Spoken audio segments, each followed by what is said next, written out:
இது நம்ம ஃபண்டமெண்டல் சீரிஸ்ல செகண்ட் வீடியோ. ஃபர்ஸ்ட் வீடியோ நம்ம என்ன போட்டுருக்கோம்னா, லைக் மார்க்கெட் கேப்னா என்ன? டைப்ஸ் ஆஃப் மார்க்கெட் கேப் இருக்கு. அண்ட் ஆல்சோ மார்க்கெட் கேப்ப எப்படியெல்லாம் கால்குலேட் பண்ணலாம்? ஸோ அந்த வீடியோல ஃபுல் டீட்டெயிலா குடுத்துருக்கேன். அந்த வீடியோ பார்க்காதவங்க, நான் அந்த வீடியோட லிங்க் நம்ம டிஸ்கிரிப்ஷன்ல தரேன். செக் பண்ணிக்கோங்க. அண்ட் ஆல்சோ நம்ம சேனல ஃபர்ஸ்ட் டைம் பார்க்குறவங்க சேனல் சப்ஸ்கிரைப் பண்ணிட்டு போங்க. இந்த வீடியோல நம்ம என்ன பார்க்க போறோம்னா, லைக் இபிஎஸ்னா என்ன? அண்ட் பி பை இ ரேஷியோனா என்னன்னு பார்க்க போறோம். லைக் இபிஎஸ்னா earning per shares and P by E ரேஷியோனா price to earns. So before that நம்ம அதை பார்க்கறதுக்கு முன்னாடி நான் ஜஸ்ட் ஒரு சார்ட் ஷோ பண்ணுறேன். ட்ரேடிங் வியூவில் ஜஸ்ட் வந்து டிசிஎஸும் ஹெச்சிஎல் டெக்கும் ஸ்டாக் ஷோ பண்ணுறேன். இந்த ரெண்டு ஸ்டாக்ல எது ஸ்டாக் காஸ்ட்லின்னு சொல்லுங்க. ஃபார் எக்ஸாம்பிள் டிசிஎஸ் கிட்டத்தட்ட ஒரு 3000 ட்ரேட் ஆயிட்டு இருக்கு. அண்ட் ஆல்சோ ஹெச்சிஎல் பொறுத்தவரை கிட்டத்தட்ட 1500 ட்ரேட் ஆயிட்டு இருக்கு. இந்த ரெண்டு ஸ்டாக்ல எந்த ஸ்டாக் வந்து காஸ்ட்லியா இருக்கு? ஜஸ்ட் கெஸ் பண்ணுங்க. மோஸ்ட் ஆஃப் பீப்புள் என்ன கெஸ் பண்ணிருப்பீங்க? டிசிஎஸ் தான் கிட்டத்தட்ட காஸ்ட்லியா இருக்கு. ஏன்னா டிசிஎஸ் கிட்டத்தட்ட 3000 ட்ரேட் ஆயிட்டு இருக்கு. HCL டெக் பார்த்தீங்கன்னா 1500 ட்ரேட் ஆயிட்டு இருக்கு. ஸோ டிசிஎஸ் வந்து HCLோட டபுள் அமௌண்ட்ல ட்ரேட் ஆயிட்டு இருக்கு. ஸோ டிசிஎஸ் தான் காஸ்ட்லின்னு சொல்லுவீங்க. ஆனா ரியாலிட்டி வைஸ் பார்த்தீங்கன்னா டிசிஎஸ் வந்து காஸ்ட்லி இல்ல. HCL டெக் தான் காஸ்ட்லி. எப்படி ப்ரோ அது காஸ்ட்லியா காஸ்ட்லி இல்லைன்னு சொல்றீங்கன்னு நீங்க சொல்றீங்க கேக்குறீங்க. அதை வச்சு பிபை ரேஷியோ வச்சு தான் இது இந்த ஸ்டாக் காஸ்ட்லியா இல்ல காஸ்ட்லி இல்லையான்னு சொல்ல போறோம். Okay. First of all P by ratio பார்க்கறதுக்கு முன்னாடி உங்களுக்கு வந்து இபிஎஸ்னு ஒன்று தெரிஞ்சிருக்கும். இபிஎஸ்னா என்ன? Earning per shares. Earning per shares எப்படி கால்குலேட் பண்ணுவாங்கன்னா, உங்களுக்கு ஃபார் எக்ஸாம்பிள் உங்களுக்கு வந்து ஒரு ஜஸ்ட் ஒரு எக்ஸாம்பிள் சொல்றேன். என்னோட யூடியூப் சேனல்ல ஒரு கம்பெனியா நீங்க வந்து அஸ்யூம் பண்ணிக்கோங்க. லைக் வித்யா வெல்த் தமிழ் இருக்கு. ஸோ அந்த விடபிள்யூடின்னு ஒரு கம்பெனி அஸ்யூம் பண்ணிக்கோங்க.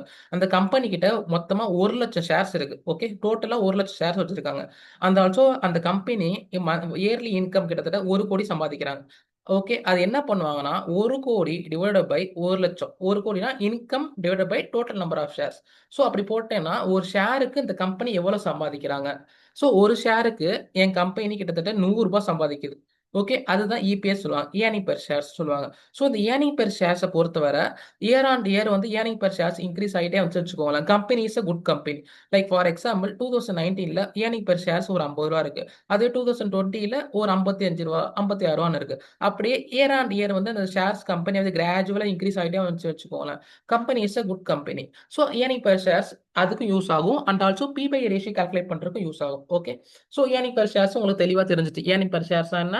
லைக் ஒரு ஷேருக்கு கம்பெனி எவ்வளோ அமௌண்ட் மேக் பண்றாங்க. ஸோ அதுதான் ஏர்னிங் பெர் ஷேர்ஸ்னு சொல்லுவாங்க. ஓகே. அது உங்களுக்கு நல்லா தெளிவா தெரிஞ்சுட்டு. And also P by ratio சொல்லுவாங்க.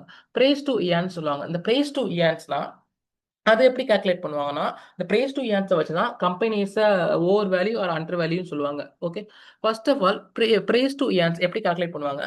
லைக் டோட்டல் லைக் கரண்ட்டா மார்க்கெட்ல என் கம்பெனி எவ்வளோ அமௌண்ட்டுக்கு ட்ரேட் ஆயிட்டு இருக்கு. ஃபார் எக்ஸாம்பிள் என்னோட ஒரு ஷேர்ஸ் வந்து என்னோட கம்பெனி வந்து ஒரு ஷேரோட வேல்யூ லைக் ஸ்டாக் மார்க்கெட்ல கிட்டத்தட்ட ஒரு ரூ. 1000 ட்ரேட் ஆயிட்டு இருக்கு வச்சுக்கோங்க. ஓகே.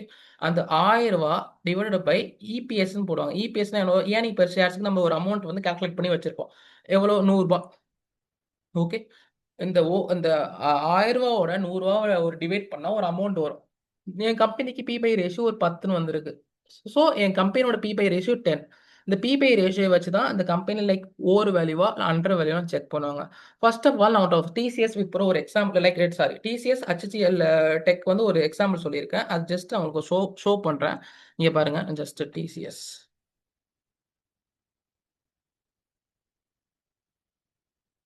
இங்க பாருங்க. டிசிஎஸோட ஸ்டாக் பி பை ரேஷியோ இதுலயே வந்துடும். நீங்க வந்து கால்குலேட் பண்ணணும் தேவையில்ல. நான் ஏன் இந்த வீடியோ நான் மேக் பண்ணி போறேன்னா, ஜஸ்ட் உங்களுக்கு ஒரு அண்டர்ஸ்டாண்டிங் வேணும். பி பை ரேஷியோ எப்படி கால்குலேட் பண்றாங்க, ஏர்னிங் பெர் ஷேர்ஸ் கால்குலேட் பண்றாங்கன்னு எப்படி உங்களுக்கு ஒரு அண்டர்ஸ்டாண்டிங் வேணும். ஆனா வந்து இப்போ மோஸ்ட் ஆஃப் வெப்சைட்ல வந்து டைரக்டா அவங்களே கால்குலேட் பண்ணி போட்டுருப்பாங்க. நீங்க கால்குலேட் பண்ணணும் அவசியமே இல்லை. ஜஸ்ட் இந்த ஸ்கிரீனர் இந்த வெப்சைட்டை நோட் பண்ணி வச்சுக்கோங்க. ஜஸ்ட் உங்களுக்கு தேவையான கம்பெனி ஸ்டாக் நேம் ஜஸ்ட் அடிச்சுட்டு நீ ஸ்டாக் பி பை ரேஷியோன்னு எல்லா கம்பெனிலையும் போட்டிருப்பாங்க. ஃபார் எக்ஸாம்பிள் டிசிஎஸ் பொறுத்தவரை அதோட ஸ்டாக் பி பை ரேஷியோ என்ன? ரூ. 20 இருக்கு. ஓகே. அதே விப்ரோவில் பாருங்க. சாரி, விப்ரோ வேணாம். HCL டெக் நம்ம எக்ஸாம்பிள் பார்த்ததே பார்ப்போம். HCL டெக் பாருங்க. லைக் HCL டெக்கோட ஸ்டாக் பி பை ரேஷியோ என்ன? 24.5. நீங்க ரெண்டுத்தையும் கம்பேர் பண்ணுங்களேன். எந்தோட ஸ்டாக் பி பை ரேஷியோ கம்மியா இருக்கு? டிசிஎஸ்ஆ ஆர் HCL? ஸோ டிசிஎஸோட தான் கம்மியா இருக்கு. ஓகே. ஸோ இந்த ரெண்டு கம்பெனியை கம்பேர் பண்றப்ப TCS is under value. TCS வந்து HCL கம்பேர் பண்ண டிசிஎஸ் அண்டர் வேல்யூவா இருக்கு. ஸோ பி பை ரேஷியோ இந்த அமௌண்ட் கம்மியா இருந்துச்சுன்னா லைக் அண்டர் வேல்யூ நம்ம மென்ஷன் பண்ணுவோம். And also sometimes P by ratio இல்லாமே இருக்கும் some company. So P by ratio இல்லாம இருந்தா நல்ல நல்ல கம்பெனியா கேட்டீங்கன்னா நோ, அது லாஸ் மேக்கிங் கம்பெனி. அதுக்கு ஒரு எக்ஸாம்பிள் சொல்றேன். லைக் ஓலா எலக்ட்ரிக்கல்ஸ் போங்க. இங்க பாருங்க. இதுல போய் ஸ்டாக் பி பை ரேஷியோ பாருங்க எம்டி. நீங்க வந்து ஸ்டாக் பி பை ரேஷியோவே இல்ல கம்பெனி நல்ல கம்பெனியா திங்க் பண்ணாதீங்க. ஏன்னா அந்த ஸ்டாக் பி பை ரேஷியோ வந்து ஏர்னிங் பெர் ஷேர்ஸ் வந்து பாசிட்டிவ்ல இருந்தா மட்டும் தான் கால்குலேட்டே ஆகும். அதுவே நெகட்டிவ்ல இருந்தா கால்குலேட்டே ஆகாது. ஜஸ்ட் ஸ்க்ரோல் டவுன் பண்ணுங்களேன். ஸ்க்ரோல் டவுன் பண்ணிட்டு இங்க ப்ராஃபிட் அண்ட் லாஸ் ஸ்டேட்மெண்ட் இருக்கும். அதுல வந்து லாஸ்ட் லைன்ல ஏர்னிங் பெர் ஷேர்ஸ் இன் ருபீஸ்னு போட்டிருக்கு. ஸோ இந்த ஓலா எலக்ட்ரிக்கல் படி பாத்தீங்கன்னா ஏர்னிங் பெர் ஷேர்ஸ் வந்து நெகட்டிவ்ல இருக்கு. ஸோ ஏர்னிங் பெர் ஷேர்ஸ் நெகட்டிவ்ல இருந்துச்சுன்னா பி பை ரேஷியோ கம்பெனிக்கு இருக்காது. ஸோ கம்பெனி வந்து லாஸ் மேக்கிங் கம்பெனி. எப்பயுமே பி பை ரேஷியோ வந்து இருக்கிற கம்பெனியா பார்க்கணும், நெகட்டிவ்ல இருக்கிற கம்பெனி பார்க்கக்கூடாது. And also P by ratio அதிகமாக இருக்க கம்பெனி பார்க்கக்கூடாது. ஸோ ஒவ்வொரு இண்டஸ்ட்ரிக்கும் பி பை ரேஷியோ மாறிட்டே இருக்கும். ஃபார் எக்ஸாம்பிள் இங்க பாருங்களேன். லைக் HCL டெக்குக்கு வந்து இண்டஸ்ட்ரி பி பை ரேஷியோன்னு சொல்லுவாங்க. இண்டஸ்ட்ரி பி பை ரேஷியோனா இந்த HCL, டாடா கன்சல்டன்சி, விப்ரோ, இன்ஃபோசிஸ் அது எல்லாமே வந்து ஒரே இண்டஸ்ட்ரிக்குள்ள வருது. லைக் என்ன ஐடி இண்டஸ்ட்ரிக்குள்ள வருது. இந்த ஒரு இண்டஸ்ட்ரிக்கும் ஒவ்வொரு பி பை ரேஷியோ இருக்கும். ஃபார் எக்ஸாம்பிள் இந்த ஐடி இண்டஸ்ட்ரிக்கு மொத்தமா ஒரு 10, 20 கம்பெனி இருக்குன்னு வச்சுக்கோங்களேன். அந்த 10, 20 கம்பெனியை வந்து பி பை ரேஷியோ மொத்தமாக கேல்குலேட் பண்ணி அதை டிவைடட் பை வந்து நம்பர் ஆஃப் கம்பெனிஸ் எவ்வளோ கம்பெனிஸ் இருக்கோ அதோட டிவைட் பண்ணுவாங்க. அதை டிவைட் பண்ணி ஒரு வேல்யூ வரும். ஸோ அதோட வேல்யூ தான் இண்டஸ்ட்ரி பி பை ரேஷியோ. எப்பயுமே industry P by ratio base பண்ணி தான் இது இன்வெஸ்டே பண்ணுவோம். சம் இண்டஸ்ட்ரியில் வந்து பி பை ரேஷியோ அதிகமாக இருக்கும். அண்ட் ஆல்சோ உங்க கம்பெனியோட பி பை ரேஷியோ அதே லெவலில் இருக்கும். ஸோ கம்பெனி அப்போ திங்க் பண்ணீங்க over value under value think பண்ணீங்கன்னா ஓகே கம்பெனி வந்து இண்டஸ்ட்ரி பிபிஐ ரேஷியோட கொஞ்சம் கம்மியாக இருந்துச்சுன்னா இட்ஸ் ஓகே இன்வெஸ்ட் பண்ண ஸ்டார்ட் பண்ணலாம். ஸோ அது மாதிரி கம்பெனியாக பார்த்து இன்வெஸ்ட் பண்ணுங்க. இண்டஸ்ட்ரி பிபை ரேஷியோ பேஸ் பண்ணி தான் நீ இன்வெஸ்ட் பண்ணவே ஸ்டார்ட் பண்ணுங்க கம்பெனியில். ஒவ்வொரு இண்டஸ்ட்ரிக்கும் ஒவ்வொரு இண்டஸ்ட்ரி பிபை ரேஷியோ இருக்கும். ஃபார் எக்ஸாம்பிள் நான் வேற இண்டஸ்ட்ரி கூட போவோம். ஐடி இண்டஸ்ட்ரியில் வந்து இந்த ஐடி இண்டஸ்ட்ரியோட பிபை ரேஷியோ வந்து 24.1 இருக்கு. பட் HCL டெக்கோட பிபை ரேஷியோ 24.5 இருக்கு. ஸோ ரெண்டுமே ஆல்மோஸ்ட் சிமிலராக இருக்கு.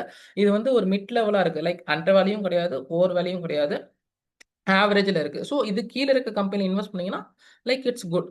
அது மாதிரி தான். And also industry P by ratio formula நான் ஆல்ரெடி சொல்லிட்டேன். ஜஸ்ட் நான் ஷோவும் பண்ணிக்கிறேன். ஜஸ்ட் இது வந்து ஸ்க்ரீன்ஷாட் கூட எடுத்து வச்சுக்கோங்க. No problem. இங்கே பாருங்க industry P by ratio formula இதுதான். ஏன்னா sum of P by ratio of companies இந்த இண்டஸ்ட்ரீஸ். நான் என்ன சொன்னேன், இந்த பி பை ரேஷியோ கால்குலேட் பண்ணியிருப்பாங்களா எல்லா கம்பெனிக்கும், அதெல்லாம் மொத்தமாக அந்த இண்டஸ்ட்ரியில் இருக்க கம்பெனிஸ் எல்லாம் மொத்தமாக கூப்பிட்டு எத்தனை கம்பெனிக்கு மொத்தமாக கால்குலேட் பண்ணியிருக்கோமோ அந்த கம்பெனியோட நம்பரை போட்டு டிவைட் பண்ணோன்னா ஒரு நம்பர் வரும். அதுதான் இண்டஸ்ட்ரி பி பை ரேஷியோன்னு சொல்லுவாங்க. ஓகேவா? சரி ஃபார் எக்ஸாம்பிள் நான் வேற இண்டஸ்ட்ரி நான் போய் பார்க்குறேன். ஜஸ்ட் ஸ்க்ரீனில் போங்க. அண்ட் ஆல்சோ இந்த ஸ்க்ரீனர் யூஸ் பண்ணுறப்ப ஃபர்ஸ்ட் டைம் யூஸ் பண்ணுறப்ப இப்போ நான் ஷோ பண்ணுறேன். ஃபர்ஸ்ட் டைம் யூஸ் பண்ணுறப்ப இந்த இண்டஸ்ட்ரி பி பை ரேஷியோ இருக்கவே இருக்காது. ஸோ இந்த இண்டஸ்ட்ரி பி பை ரேஷியோ நீங்கள் ஆட் பண்ணுறதுக்கு என்ன பண்ணணும்னா ஜஸ்ட் வந்து லாகின் பண்ணிக்கோங்க. உங்கள் அக்கௌண்ட் வச்சு லாகின் பண்ணிக்கோங்க. அண்ட் ஆல்சோ இங்கே எடிட் ரேஷியோஸ் ஒன்று இருக்குது. இங்கே எடிட் ரேஷியோஸ் கிளிக் பண்ணிவிட்டு உள்ளே போனீங்கன்னா இங்கே நிறையா இது இருக்கும். ஓகே, இங்கே ஃபில்டர் ரேஷியோவில் போயிட்டு இண்டஸ்ட்ரி பி பை ரி அப்படின்னு இண்டஸ்ட்ரின்னு டைப் பண்ணாலே ரெண்டு இது வரும். ஓகே, ஃபர்ஸ்ட் இதை வந்து செக் பண்ணிட்டு சேவ் பண்ணிக்கோங்க. சேவ் த கியூக் ரேஷியோன்னு இருக்கும். அதை சேவ் பண்ணிட்டீங்கன்னா அந்த இண்டஸ்ட்ரி பி பை ரேஷியோ இங்கே காட்டிடும். ஸோ நீங்கள் வந்து ஒரு இன்வெஸ்ட்மெண்ட் நீங்கள் ஒரு கம்பெனி சர்ச் பண்ணி பார்க்குறப்ப இண்டஸ்ட்ரி பி பை ரேஷியோ ஏற்ற மாதிரி பார்த்து இன்வெஸ்ட் பண்ணலாம். ஓகேவா? நான் ஃபார் எக்ஸாம்பிள் அதர் இண்டஸ்ட்ரிக்கு நான் ஜஸ்ட் போய் ஷோ பண்ணி காட்டுறேன். நீங்கள் நோட் பண்ணி வச்சுக்கோங்க. ஐடி இண்டஸ்ட்ரிக்கு 24.1 வந்து இண்டஸ்ட்ரி பி பை ரேஷியோ. அதுவே நான் வேற இண்டஸ்ட்ரி போய் பார்ப்போம். லைக் ஆட்டோமொபைல் இண்டஸ்ட்ரி போவோம். ஓகேவா? ஆட்டோமொபைல் இண்டஸ்ட்ரீஸ் ஜஸ்ட் நான் மாருதி சுசுக்கியே போகிறேன். ரொம்பலாம் வேணாம். ஏதோ ஒரு கம்பெனி மாருதி சுசுக்கி ஃபர்ஸ்ட் கம்பெனிக்கு போகிறேன். இங்கே பாருங்க அந்த மாருதி சுசுக்கி பாருங்க. மாருதி சுசுக்கு போனால் இங்கே பாருங்க இந்த ஆட்டோமொபைல் இண்டஸ்ட்ரியில் பி பை ரேஷியோ என்னது 33.3 இருக்கு. ஓகே, மாருதி சுசுகி எவ்வளோக்கு 32.4 இருக்கு. ஸோ இந்த industry P by ratio base பண்ணி தான் one of the investment checklist மாதிரி. ஓகே, அவங்ககிட்ட நிறைய செக்லிஸ்ட் இருக்கும். ஒரு 10 to 20 செக்லிஸ்ட் வச்சிருப்பீங்க. அதில் ஃபர்ஸ்ட் செக்லிஸ்ட் இந்த பி பை ரேஷியோ கம்மியாக இருக்கா அதிகமாக இருக்கா. ஸோ அந்த செக்லிஸ்ட் வந்து கம்மியாக இருந்துச்சுன்னா டிக் பண்ணிக்கலாம். ஸ்டில் நிறைய இதை பார்க்கணும். பி பை ரேஷியோ பேஸ் பண்ணி மட்டுமே நம்ம வந்து கம்பெனியில் இன்வெஸ்ட் பண்ணக்கூடாது. So P by ratio one of the dam அதுவும் அதுவும் முக்கியம் தான். ஆனால் அது மட்டுமே முக்கியம் இல்லை. அதுதான் அது மெயின் இது. ஓகே, அந்த உங்களுக்கு பி பை ரேஷியோனா என்னன்னு புரிஞ்சுட்டு இபிஎஸ் தான் என்னன்னு புரிஞ்சுட்டு ஸோ நெக்ஸ்ட் வீடியோவில் நான் அனதர் ஒரு ஃபண்டமெண்டல் டைம் சொல்கிறேன். நீங்கள் ஜஸ்ட் சேனலை சப்ஸ்கிரைப் பண்ணிட்டு ஃபஸ்ட் டைம் பார்க்குறோம் சேனலில் லைக் பண்ணுங்கள், சப்ஸ்கிரைப் பண்ணுங்கள். அண்ட் ஆல்சோ இந்த வீடியோ பிடிச்சிருந்தா உங்கள் ஃப்ரெண்ட்ஸுக்கு ஷேர் பண்ணுங்கள். ஓகே, அண்ட் ஆல்சோ வேறு என்ன டாபிக் பேசலாம், வேறு என்ன அந்த ஃபண்டமெண்டல் டாபிக்ஸில் உங்களுக்கு வந்து ஒரு கன்ஃபியூஷனாக இருக்கும்ல. லைக் எந்த டாபிக் இந்த டாபிக் பேசுங்க ப்ரோ, லைக் டிவிடெண்ட்னா என்ன அதை பற்றி பேசுங்க.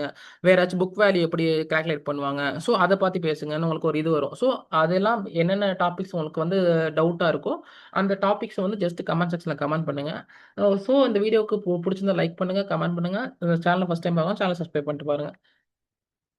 ஓகே ஃப்ரெண்ட்ஸ், யா, தேங்க்யூ.